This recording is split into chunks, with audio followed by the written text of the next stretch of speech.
Hello everyone, welcome to our YouTube channel Jyoti Shikshalaya. तो आज का जो हमारा टॉपिक रहेगा वो रहेगा चेंज ऑफ बेसिस। ठीक है, तो चलिए शुरू करते हैं हमारी आज की क्लास।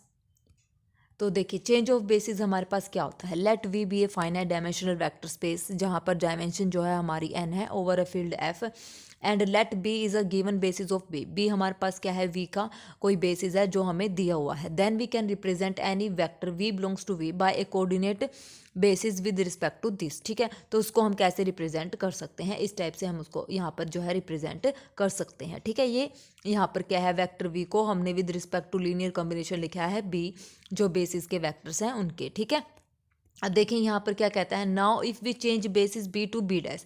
अगर हमें बेसिस को चेंज करना है ना, नाम ही देखो उसका क्या था, चेंज ऑफ बेसिस। ठीक है, तो बेसिस को हमें चेंज करना है। पहले हमारा जो बेसिस था बी, अब उसको चेंज करके हमने उसको नया नाम दे दिया बी डैश। ठीक है, then how the matrix then now the matrix representation change and can we find the change representation without actual calculation। तो हम क्या करते हैं, हमारी जो मैट्रिक्स है वो चेंज होगी, और चेंज होने के बाद हम क्या करेंगे उसको, मतलब जो मैट्रिक्स हमारी रिप्रेजेंटेशन जो चेंज होगी, और फिर वहाँ से हम क्या करेंगे उसको, जो चेंज हुई है ना रिप्रेजेंटेशन, उसको हम विदाउट एक्चुअल कैलकुलेशन से फाइंड आउट कर सकते हैं उस मैट्रिक्स को। ठीक है, तो let we have a vector space V F और dimension N and B is a basis of B. ठीक है, बी हमारे पास क्या है, बेसिस है V1 V2 Vn। ठीक है, जिसमें हमारे पास n वेक्टर्स हैं। ठीक है, और B डैश हमारे पास कोई नया बेसिस यहाँ पर एग्जिस्ट हो रहा है, U1 U2 Un is another basis of V। ठीक है, as B is a basis, so every vector in B dash can be written as a unique linear combination of vector B's. देखिए अब क्या कर रहा है ये, जो बी डैश है वो हमारे पास क्या है, बेसिस है नया। तो बी डैश को हम रिटर्न लिख सकते हैं unique linear combination of vectors B, B के लीनियर कॉम्बिनेशन में, यूनिक कॉम्बिनेशन में। ठीक है, कॉम्बिनेशन हमारा कैसा रहेगा, यहाँ पर यूनिक रहेगा। ठीक है, अब देखिए यहाँ पर हमारे पास क्या है, बी डैश का जो एलिमेंट है, मान लो एक वेक्टर हमने यहाँ पर U1 लिया, U1 और हमने स्केलर्स एग्जिस्ट करवाए A11 A12 A1n, और उसको हमने लीनियर कॉम्बिनेशन में लिखा किसके, जो हमारा ओल्ड बेसिस था उन वेक्टर्स के लीनियर कॉम्बिनेशन में हमने इसको ऐसे लिख दिया। ठीक है, बी हमारा ओल्ड बेसिस है, बी डैश हमारा न्यू बेसिस है। ऐसा लिखने के बाद जो हमारे पास मैट्रिक्स आएगी उसको हमने क्या करा, A11 A12 A1 वो मैट्रिक्स फॉर्म में लिख दिया, जो हमारा रो स्पेस इस टाइप से बनता है ना, ये हमारी क्या होती है, रो स्पेस होती है। तो इसको हमने रो फॉर्म में ऐसे लिख दिया। फिर उसका हमने क्या करा, ट्रांसपोज करा। ट्रांसपोज करने के बाद हमारे पास ये मैट्रिक्स आ गई, और ये मैट्रिक्स हमारी क्या होगी, चेंज ऑफ बेसिस मैट्रिक्स। ठीक है, जो हमारे पास चेंज हुई है वो मैट्रिक्स हमारे पास आई है नए बेसिस के विद रिस्पेक्ट टू। ठीक है, note similarly we can find the change of basis matrix for the new to the old basis. नए से पुराने बेसिस पर हम कैसे फाइंड आउट करते हैं, और उसका नाम हमारा क्या हो जाता है, क्या हो जाता है। As all V is linearly independent, so P is invertible. तो हमारे पास जो वी आईज हैं वो कैसे हैं, लीनियरली इंडिपेंडेंट, क्योंकि वो बेसिस बना रहे हैं। तो पी हमारे पास मैट्रिक्स क्या होगी, इन्वर्टेबल होगी, एंड सिमिलरली क्यों वी हमारे पास क्या हो जाएगी, इन्वर्टेबल हो जाएगी। पी जो मैट्रिक्स है ना, उसका अगर हम ट्रांसपोज कर देंगे तो वो हमारी क्यू मैट्रिक्स यहाँ पर आ जाएगी। ठीक है, क्या हो जाएगी, क्यू मैट्रिक्स। तो पी अगर इन्वर्टेबल है तो उसका जो ट्रांसपोज है वो भी हमारे पास क्या हो जाएगा, इन्वर्टेबल हो जाएगा। थ्योरम क्या कहती है, P and Q are the change of basis matrix as above. तो पी और क्यू हमारे पास क्या है, बेसिस मैट्रिक्स हैं जो चेंज होके हमने मिली है। तो क्यू यहाँ पर क्या होगा, Q is equal to P inverse, या फिर पी जो मैट्रिक्स होगी वो क्या होगी, Q is equal to Q inverse यहाँ पर होगी। ठीक है, आगे समझ में, ये हमारी थ्योरम है इनवर्स वाली। अब देखिए एग्जांपल, बी हमारे पास ओल्ड बेसिस है, बी डैश हमारे पास न्यू बेसिस है, टू बेसिस है। Then find the change of matrix P from B to B dash, B to B dash. हमें क्या करना है, जो बी डैश के एलिमेंट है उनको लीनियर कॉम्बिनेशन में लिखना है with respect to the element B, B के एलिमेंट्स। तो 1 - 1 को लीनियर कॉम्बिनेशन में लिखेंगे, ए इंटू में दिस, बी इंटू में दिस, तो ए और बी की हमारी वैल्यू आ जाएगी, तो ये आ जाएगी। सिमिलरली सेकेंड वाले को, तो सेकेंड वाले को हम लिखेंगे, ये हो जाएगा हमारे पास क्या, 2,0। ठीक है, 2,0, ये लिख दिया 2,0। तो इसको हमने ऐसे लिख दिया, और यहाँ से 1 - 1 को लिख दिया, तो ए और बी की हमारी ये वैल्यूज आ जाएंगी यहाँ पर। तो ये मैट्रिक्स जो बनेगी, हम क्या करेंगे, पी मैट्रिक्स हमारी क्या बनेगी, ये बनेगी, ये 3/2 और -1/2। ए की वैल्यू 3/2, बी की वैल्यू हमारी क्या आई है, -1/2। तो ये रो वाइज है, ऐसे लिखते हैं हम। अब उसका सीधा डायरेक्ट हमने क्या कर दिया, ट्रांसपोज करके इसको लिख दिया। लिख दिया ट्रांसपोज करके, तो अब ये मैट्रिक्स हमारी हो गई। यानी कि ये जो रो बेसिस रो आई है ना, हमको इसको कॉलम स्पेस में ऐसे मतलब कॉलम में लिखना है। तो 20 को मैंने ऐसे लिख दिया 20, तो ये हमारी क्या हो जाएगी, मैट्रिक्स हो जाएगी। ठीक है, मतलब ट्रांसपोज करना है जो हमारी एक्चुअल मैट्रिक्स बनेगी, क्योंकि ये हमारे पास क्या होती है रो में, तो इसको चेंज करेंगे कॉलम में बनाने हैं। तो डायरेक्ट भी आप सीधा लिख सकते हैं क्या, इसको हम कॉलम वाइज रिप्रेजेंट कर देंगे, तो ये हमारी मैट्रिक्स बन जाएगी। ठीक है, अब हमें क्या करना है, बी डैश टू बी, तो बी के एलिमेंट्स को बी डैश के लीनियर कॉम्बिनेशन में लिखना है, इसको भी ऐसे ही लिख दिया हुआ, इसको भी लिख दिया 0 1/2, सीधा कॉलम में रिप्रेजेंट कर दो, तो ये हमारी क्यू मैट्रिक्स हो गई। अब देखो पी और क्यू मैट्रिक्स, अब हमारे पास ए बी सी और डी है, ये मैट्रिक्स है ए। अब हमें क्या करना है, इसका इन्वर्स फाइंड आउट करना है। ए इन्वर्स क्या होता है हमारे पास, 1 में डेटर्मिनेंट ऑफ ए इंटू में एडजॉइंट ए, ये हमारे होता है। तो अब डेटर्मिनेंट हम निकाल लेंगे। अभी हमने ऊपर रिजल्ट पढ़ा था कि P हमारे पास क्या होता है, क्यू इनवर्स होता है। तो हमें क्या करना है, और क्यू हमारे पास क्या होगा, P इनवर्स होगा। ये एक दूसरे के क्या होते हैं, ऐसे मतलब अपोजिट होते हैं। P is equal to Q inverse हमारे पास होता है। तो अब यहाँ से हम क्या करेंगे, एडजॉइंट ऑफ A अगर हम निकालेंगे तो हमारे पास जो देखिए ये मैट्रिक्स क्या आ जाएगी, देखिए यहाँ पर है P इनवर्स, जब हम निकालेंगे तो क्यू इज इक्वल टू क्या है हमारा, P इनवर्स है। तो यहाँ से P इनवर्स जब मैं निकालूंगी तो हमारा क्यू हमारे पास ये आएगा सेम। तो P इनवर्स क्या होगा, 1 में डेटर्मिनेंट ऑफ P, और देखिए ए बी सी डी में एडजॉइंट क्या होता है, इन दोनों को क्या करेंगे हम रिप्लेस कर देंगे और इनके आगे नेगेटिव साइन लगा देंगे। ठीक है, ये स्टार्टिंग में मैंने आपको बताए थे रिजल्ट्स। तो 2x2 मैट्रिक्स का एडजॉइंट कैसे फाइंड आउट करते हैं, तो ये किसके इक्वल आ गई, हमारी क्यू के इक्वल आ गई। ठीक है, तो डेटर्मिनेंट इसका क्या था, 1 था। तो आ गया ना समझ में, थ्योरम हो गई ना प्रूफ। तो क्यू हमारे पास क्या होता है, P इनवर्स होता है। अगर हम बेसिस को चेंज कर दे तो हमारी मैट्रिक्स इस टाइप से चेंज होती है। ठीक है, आ गया समझ में। नेक्स्ट हमारे पास है use of change of basis matrix. Basis matrix का जो यूज है हम कैसे यहाँ पर करते हैं, तो let P the change of basis from a basis B to B dash and then for any vector V belongs to V such that P of V B dash is equal to V of B और V of B dash is equal to P inverse V of B. ठीक है ना, B dash से B में जाएंगे और B dash से यहाँ पे देखिए, यहाँ पे सिंपल वेक्टर है with respect to B dash बना है, यहाँ पे जो मैट्रिक्स बनेगी विद रिस्पेक्ट टू बी, साथ में क्या आ जाएगी, पी इनवर्स वाली मैट्रिक्स आ जाएगी। बस मतलब इस पी को मैं इधर उठा के ले आऊंगी तो ये पी इनवर्स यहाँ पर हो जाएगा। If we multiply P inverse in the coordinate of V relative to B original basis, we get the coordinate vector relative to new basis B dash. Example करेंगे जब आपको अच्छे से समझ आ जाएगा। ठीक है, ये सारी बातें वहीं लिखी है, Q is equal to P inverse as the transition matrix. ठीक है, नोट पी। उसके बाद है let P be the change of basis matrix from B to B dash. P हमारे पास क्या है, चेंज ऑफ बेसिस मैट्रिक्स है, जहाँ पर from B to B dash है in a vector space V F, then for any linear operator on V. तो देखिए ये जो मैट्रिक्स बनेगी अब हमारे पास T B dash is equal to P inverse T of B P, और या फिर हम इसको लिख सकते हैं M is equal to P inverse N P. M हमारे पास क्या हो जाएगी, मैट्रिक्स रिप्रेजेंटेशन हो जाएगी with respect to B dash, और एन हमारे पास है विद रिस्पेक्ट टू बी। तो यहाँ पर दो मैट्रिक्स बनेगी, एक बी डैश के विद रिस्पेक्ट टू बेसिस के और एक बी के विद रिस्पेक्ट टू बेसिस के। उसको नाम दे दिया हमने एम और उसको नाम दे दिया हमने एन। ठीक है, एम और एन यहाँ पर। ओके, जो ये टी ऑफ बी डैश है ना, क्योंकि जो मैट्रिक्स बनेगी वो एक बी डैश के विद रिस्पेक्ट टू और एक बी के विद रिस्पेक्ट टू यहाँ पर बनेगी। ठीक है, आगे समझ में, जब एग्जाम्पल करेंगे तो अच्छे से और क्लियर यहाँ पर हो जाएगा। देखिए अब नेक्स्ट हमारे पास क्वेश्चन है, C is equal to this 1 2 2 1 B a basis of R2 के हमारे पास बेसिस है एंड टी R2 से R2 भी defined by T of X Y is equal to, इस तरीके से हमारा डिफाइन है। T C represent the matrix of T with respect to the basis C, then which among the following is true. तो इनमें से यहाँ पर कौन सा ट्रू है, बहुत ही ईजी है यहाँ पर। तो देखिए टी ऑफ 1 2 जब मैं यहाँ पर फाइंड आउट करूंगी तो मेरे पास क्या आ जाएगा, ये आ जाएगा हमारे पास 2 और ये हो जाएगा 1 माइनस में 4 यानी कि माइनस में 3। दूसरी हमारे पास टी ऑफ 2 1 जब मैं यहाँ पर लूँगी तो ये हमारे पास क्या आ जाएगा, टी ऑफ 2 1 ये आ जाएगा हमारे पास 3 और ये आ जाएगा हमारे पास 1 माइनस 2 यानी कि -1 हमारे पास आ जाएगा। ठीक है, आगे समझ में। अब हमें क्या करना है, हमारे पास ये दो मैट्रिक्स आ गई, अब इनको लीनियर कॉम्बिनेशन में लिखना है, ए इंटू में 1 2 और प्लस में बी इंटू में 2 1। ठीक है, ऐसे इनको करके ए और बी की वैल्यू हमें यहाँ पर निकालनी है। ठीक है,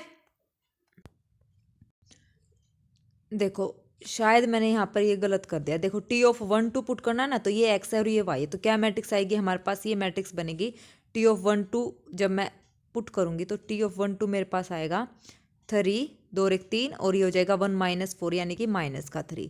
ठीक है, दूसरी टी ऑफ 2 1 जब पुट करूँगी तो 2 और 1 3 होगा ना, ऊपर तो 3 और नीचे हमारे पास क्या आ जाएगा, वही 2 माइनस में 2। क्योंकि ये x की जगह 2 रखना है और y की जगह 1 रखना है। तो 2 माइनस में 2 ये कितना आ जाएगा हमारे पास 0 आ जाएगा। ठीक है, जब t 1 2 पुट करा तो 3 माइनस में 3 और 2 1 पुट करेंगे तो 3 और 0 ये मैट्रिक्स आ जाएगा। अब देखिए यहाँ पर 3 और -3 कहाँ है, 3 और -3 सेकंड और फोर्थ ऑप्शन में है। ठीक है, सेकंड और फोर्थ ऑप्शन में है, फर्स्ट और थर्ड में नहीं है। अब यहाँ से देखिए -2 और 1, अब ये देखो कैसे पता चलेगा, कैसे पता चलेगा। ठीक है, आ गया। तो अब हमें क्या करना है, देखिए अब हमें a और b की वैल्यू निकालनी है। तो देखो 1 और 2 जब मैंने पुट करा तो हमारा क्या आया था, यहाँ पर आया था 3 और ये आया था -3। अब यहाँ से मैंने क्या करा, सेकंड और फोर्थ ऑप्शन को यहाँ पर कट कर दिया, जो कि नॉर्मल बच्चे करेंगे। लेकिन अब देखना यहाँ पर क्या मिस्टेक हुई है, मैं आपको अभी क्लैरिफाई करती हूँ। देखो अब इसको क्या करना है, इसके लीनियर कॉम्बिनेशन में लिखना है a इंटू में 1 2 प्लस में b इंटू में 2 1। यहाँ से आप क्या करेंगे, a और b की वैल्यू निकालेंगे। तो a और b की जो वैल्यू आएगी ना, a की और जो b की वैल्यू, तो उसको ऐसे कॉलम में रिप्रेजेंट करना है। तो अभी यहाँ से पता चलेगा कि हमने क्या मिस्टेक करी है। ठीक है, अब यहाँ से कई बच्चे, जैसे मैंने अभी आपको बताया कि 3 और -3, तो सेकेंड और फोर्थ ऑप्शन क्या हो जाएंगे, ट्रू हो जाएंगे और फर्स्ट और थर्ड गलत हो जाएंगे। लेकिन ऐसा नहीं करना है, इतनी जल्दबाजी नहीं करनी है। ये जस्ट मैं आपको बता रही थी कि हम ऐसा कर सकते हैं। ठीक है, तो ऐसा नहीं करना है, क्योंकि पेपर के टाइम पे ज़्यादा हम यही करते हैं ना, अभी हाँ इतना सा आ गया तो हम जल्दी कर लेते हैं। तो ये मैं खुद मिस्टेक ऐसे करती थी, तो लेकिन आपको ऐसा नहीं करना है। ये मैं आपको बस बता रही हूँ कि आपको ऐसा नहीं करना है। तो अभी क्या करना है, आपको इनके लीनियर कॉम्बिनेशन में यहाँ पर लिखना है। तो लिख दिया। अब यहाँ से a और b की वैल्यू निकालो। तो a प्लस में 2b हमारा किसके इक्वल है, 3 के इक्वल है।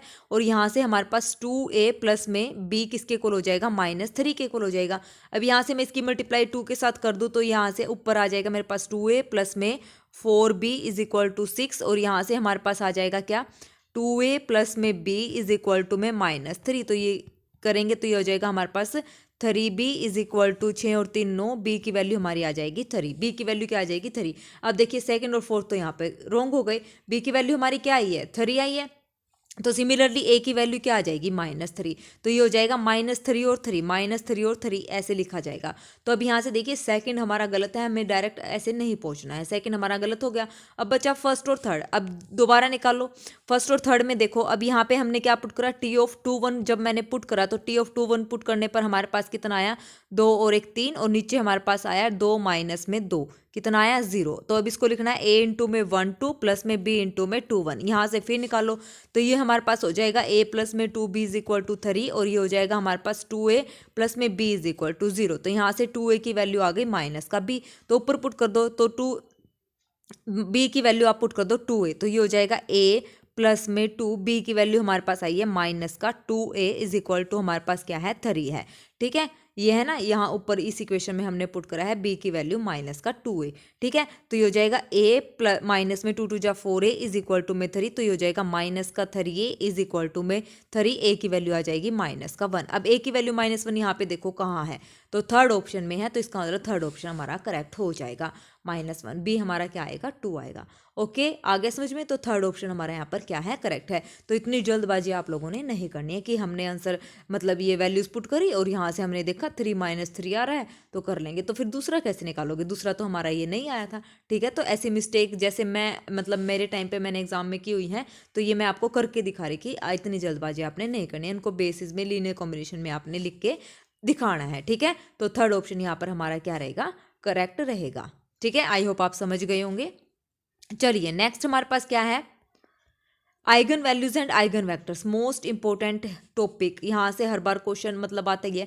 पूरा linear algebra eigen values and eigen vector पर बेस है। मतलब हमें अगर आइगन वैल्यूज और आइगन वेक्टर्स का पता है तो आधे से ज़्यादा हम मैट्रिक्स के क्वेश्चन आसानी से सोल्व कर सकते हैं, जो हमारे डेटर्मिनेंट्स हैं, ठीक है, ट्रेस है, निकालना है जो हमें, ठीक है, तो यहाँ से हम आसानी से सोल्व कर सकते हैं। इंपॉर्टेंट है, मतलब मोस्ट इंपॉर्टेंट है ये, अपने आप में ही बहुत ही बढ़िया टॉपिक है और इजी टॉपिक है।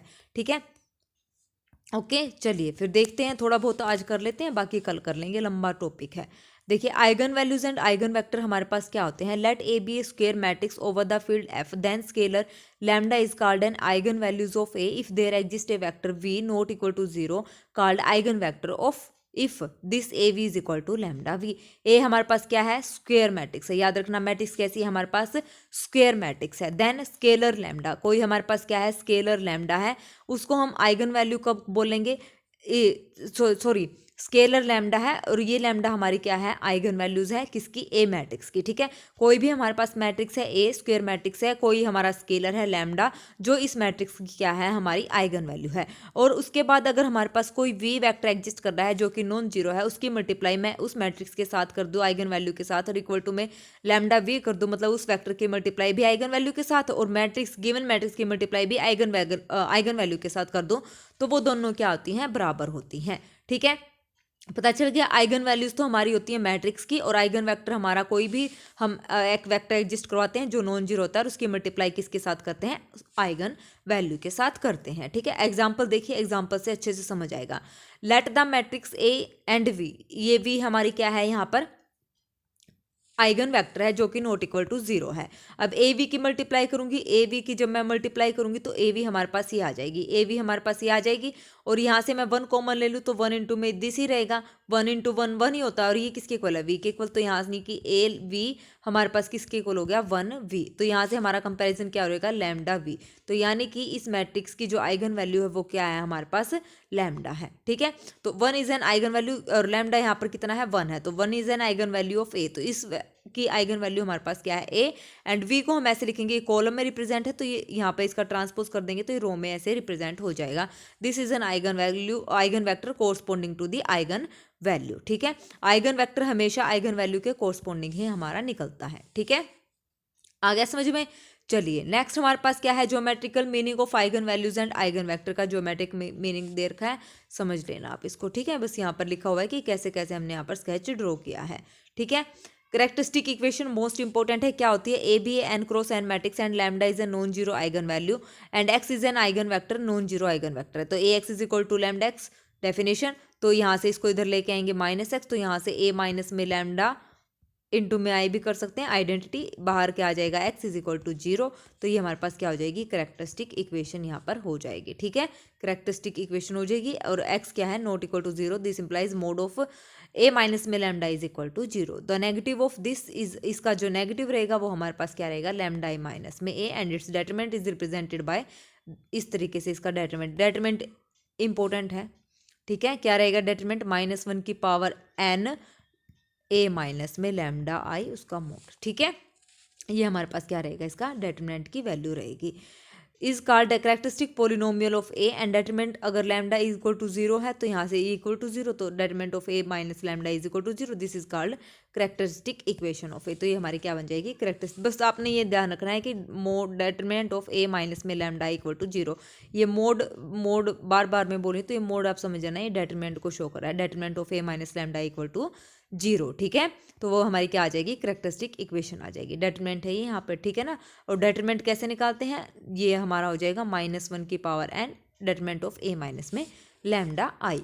एग्जाम्पल देखिए, let A is equal to this then find the characteristic equation of A. तो determinant of A minus lambda I हमने निकाला, इक्वल टू जीरो किया, तो यहाँ से लैम्डा की वैल्यू वन माइनस में लैम्डा स्क्वायर, वन माइनस में लैम्डा इक्वल टू जीरो, तो यहाँ से लैम्डा की दो वैल्यूज आ जाएंगी, वन कोमा वन। ठीक है, दो वैल्यू हमारे यहाँ पर आ गई हैं लैम्डा की। Clearly the root of the characteristic equation are the eigen values of A. जो करेक्टरिस्टिक इक्वेशन के रूट हमने निकाले, मान लो लैम्डा की वैल्यू अभी हमने निकाली और लैम्डा हमारी क्या है, आइगन वैल्यूज है। तो जो करेक्टरिस्टिक इक्वेशन के हमारे रूट निकलेंगे वो हमारी क्या होंगी, उस मैट्रिक्स की आइगन वैल्यूज होंगी। ठीक है, तो इसका मतलब ए की आइगन वैल्यू हमारे पास क्या है, वन कोमा वन। अगर किसी बच्चे से आइगन वैल्यूज नहीं निकल रही हैं डायरेक्ट, तो हम क्या करेंगे, करेक्टरिस्टिक इक्वेशन का वहाँ पर यूज करेंगे, तो हमारी जो रूट आएंगे वही हमारी क्या होती है, आइगन वैल्यूज होती है। नेक्स्ट हमारे पास है कैले हैमिल्टन थ्योरम। क्या कहती है, एवरी मैट्रिक्स ए satisfy its own characteristic equation. तो हर एक मैट्रिक्स जो ए है उसके जो रूट होते हैं वो क्या होते हैं, इट्स करेक्टरिस्टिक पोलिनोमियल।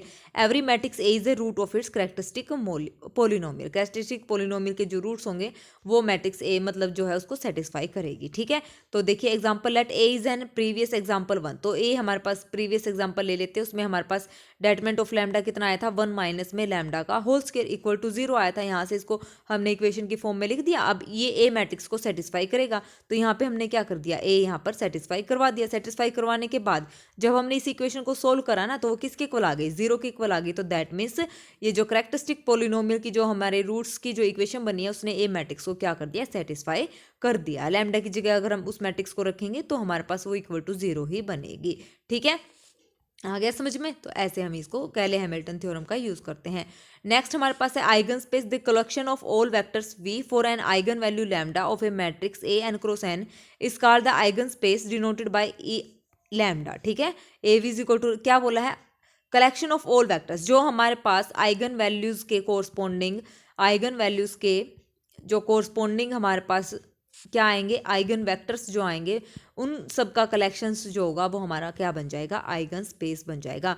मान लो अभी हमने हमारी जो lambda is equal to 1 1 matrix eigen values आई थी, तो इनके कोरस्पोंडिंग हमारे पास क्या निकलेंगे, 2 आइगन वेक्टर्स निकलेंगे, 2 आइगन वेक्टर आएंगे और उनका जो कलेक्शन रहेगा वो अलग अलग होने चाहिए, उनका जो कलेक्शन बनेगा वो हमारा क्या बन जाएगा, आइगन स्पेस यहाँ पर बन जाएगा। ठीक है, the eigen space for a given eigen value lambda of A matrix A is also a सब स्पेस। तो eigen value of lambda of A matrix, जो आइगन स्पेस होगा वो हमारे पास क्या बनेगा, आइगन सब स्पेस। आइगन स्पेस जो है वो क्या बनेगा, हमारा सब स्पेस बनेगा, उसको हम यहाँ से प्रूव कर सकते हैं। ठीक है, चलिए next example, let A is equal to this then find all eigen values of A and corresponding eigen space. Eigen space का मतलब set of all eigen vectors with respect to the eigen values. तो यहाँ से characteristic equation निकालो, निकालने के बाद हमारे पास लैम्डा की 0 1 -1, तो 3 वेक्टर हमारे यहाँ पर आएंगे। तो कैसे निकालते हैं, 0 के कोरस्पोंडिंग निकालेंगे, तो यहाँ पर क्या करेंगे, लैम्डा की जगह हम 0 पुट कर देंगे, 0 पुट कर दिया और इसकी मल्टीप्लाई कर देंगे एक्स वाई जेड, कोई भी, क्योंकि आइगन वेक्टर्स निकालने हैं तो वी हमने यहाँ पर क्या ले लिया, non zero vector, X Y Z not equal to 0, ये नॉन जीरो वेक्टर है तो इसकी मल्टीप्लाई करेंगे, इक्वल टू 0 0 यहाँ पर रखेंगे। ठीक है, मल्टीप्लाई करने के बाद इक्वल टू 0 0 यहाँ पर रख दिया, तो एक्स वाई जेड की यहाँ पर हमने क्या निकाल ली, वैल्यू निकाल ली, और यहाँ पर जो एक्स है वो कैसा है, फ्री वेरिएबल है, तो के 0 0 हमारा आइगन वैल्यू जो आइगन स्पेस में क्या आई, 0 के विद रिस्पेक्ट टू हमारी आइगन वेक्टर आ गया है। अब 1 और -1 के विद रिस्पेक्ट टू हम सेम ऐसे ही निकालेंगे। ठीक है, उसके बाद है हमारे पास करेक्टरिस्टिक पोलिनोमियल ऑफ डिग्री 2 और 3 का हम कैसे निकालते हैं, डायरेक्ट फॉर्मूला हमारे पास गिवन है। जब हमारे पास 2 क्रॉस 2 की मैट्रिक्स है तो हम कैसे निकालेंगे, लैम्डा स्क्वायर माइनस में ट्रेस ऑफ ए लैम्डा, मतलब आइगन वैल्यूज का जो सम होगा वो सॉरी जो हमारे पास डायगोनल्स का जो सम होगा वो हमारे पास क्या हो जाएगा, ट्रेस हो जाएगा A11 प्लस में A22 लैम्डा और प्लस में डेटरमिनेंट जो इस मैट्रिक्स का हम निकालेंगे वो। तो ये हमारा फॉर्मूला हो गया 2 क्रॉस 2 का।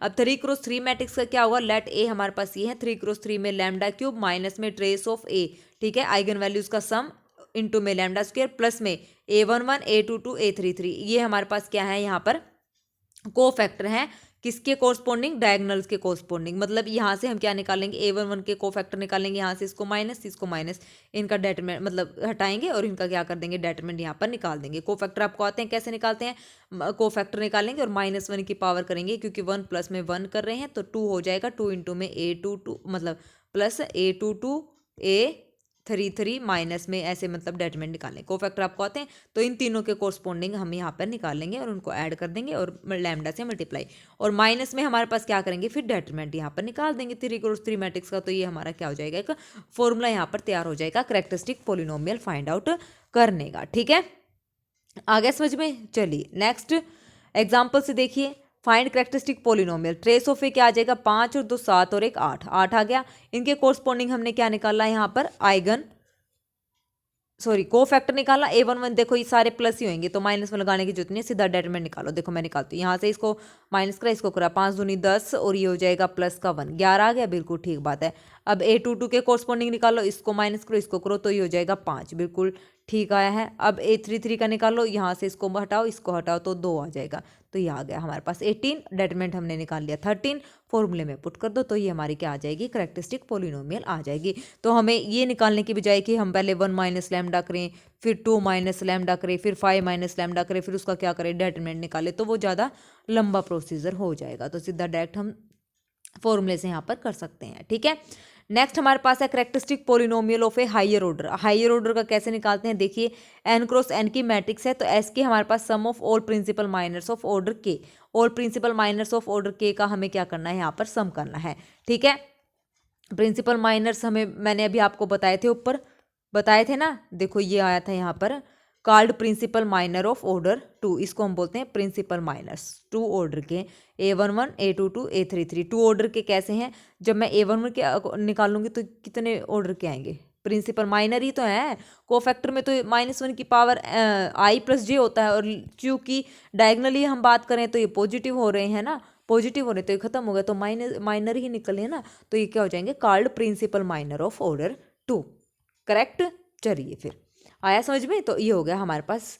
तो characteristic of this is n cross N matrix का क्या हो जाएगा, लैम्डा की पावर एन माइनस में S1T n-1, यहाँ पे 1 ऑर्डर का, यहाँ पे 2 ऑर्डर का, ऐसे लास्ट में -1 की पावर एन SN ऑर्डर के हम प्रिंसिपल माइनर्स यहाँ पर निकालेंगे। तो SN हमारे पास क्या है, principal minor of order n, और वो क्या निकलेगा, वो कंप्लीट मैट्रिक्स का डिटरमिनेंट हो जाएगा। Understand that. चलिए नेक्स्ट हमारे पास क्या कहता है, मल्टीप्लिसिटीज ऑफ आइगन वैल्यूज की मल्टीप्लिसिटीज हमारे पास क्या होती हैं। ठीक है, तो ये टॉपिक थोड़ा सा मतलब मैं आपको बता रही हूँ इंपॉर्टेंट है, मल्टीप्लिसिटीज हम कैसे निकालते हैं आइगन वैल्यूज की। तो एक टॉपिक हमारा ये है, और आइगन वैल्यूज का कल हमारा कंप्लीट हो जाएगा। फिर थ्योरम्स है, GM, arithmetic multiplicity, geometric multiplicity हमारे पास क्या होती है, ये इंपॉर्टेंट टॉपिक है। यहाँ से हम ज़्यादातर मतलब रैंक भी फाइंड आउट करते हैं ना, तो ये थोड़ा सा इंपॉर्टेंट है। अलजेब्राइक मल्टीप्लिसिटी और ज्योमेट्रिक मल्टीप्लिसिटी हम यहाँ पर निकालना सीखेंगे।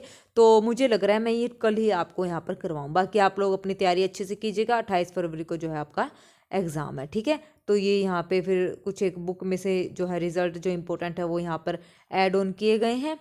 ठीक है, तो ये छोटा सा टॉपिक है, तो ये हमारा कल हो जाएगा। फिर उसके बाद हमारा जो नेक्स्ट टॉपिक रहेगा वो हमारा रहेगा मिनिमल ओ एंड एनालिटिक पॉलिनोमियल। बस थोड़ा ही हमारा रहता है, इतना लंबा चौड़ा नहीं है, तो मैं पूरी कोशिश करूँगी जल्दी ही आपका जो है यहाँ पर कवर अप हो जाए। ठीक है, लीनियर अलजेब्रा, फिर हम रियल के इंपॉर्टेंट टॉपिक यहाँ पर रिवाइज कर लेंगे। ओके, तो चलिए फिर आज के लिए बस इतना ही करते हैं, कल मिलते हैं नए टॉपिक के साथ। और मतलब टॉपिक तो नया क्या है, मतलब आइगन वैल्यूज़ और आइगन वेक्टर में जो नया टॉपिक है, नई स्टेटमेंट जो आई हैं वो ढंग से हम पढ़ेंगे। ठीक है, तो आज के लिए बस इतना ही। Thank you very much, have a nice day. और हाँ, मेरी वीडियोज़ अच्छी लगती हैं तो प्लीज़ मेरे चैनल को लाइक शेयर सब्सक्राइब भी ज़रूर करें। ओके, तो चलिए ठीक है, टाटा बाय बाय।